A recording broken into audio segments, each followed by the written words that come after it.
U.S. Airline Trade Association Airlines for America A4A has warned Amsterdam Schiphol Airport (AMS) it will take legal action if the airport goes ahead with planned flight reductions.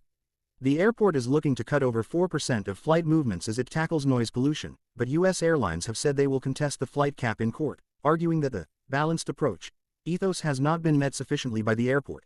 In a letter addressed to Dutch Infrastructure Minister Barry Madlener and seen by De Telegraaf, A4A said that Schiphol's plan to cut flights from 500,000 to 478,000 per year was in breach of EU and international regulations.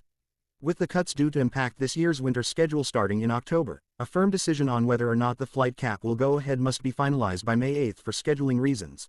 The government is expected to finalize the decision soon, much to the chagrin of U.S. airlines, which stand to lose out on valuable slots. A4A has pointed to the airport's failures to adopt the EU-backed balanced approach, an ethos that looks to tackle noise pollution while minimizing operational impact.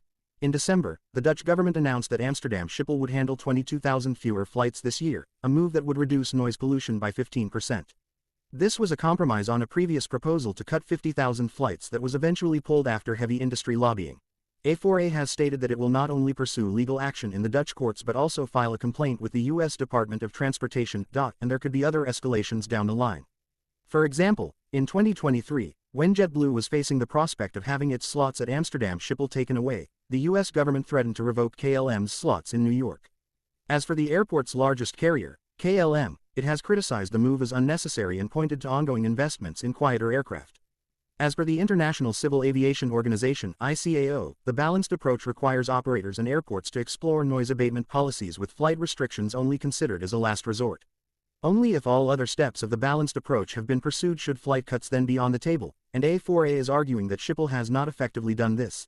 The idea behind this is to minimize the economic impact of noise abatement regulations without compromising on environmental impact.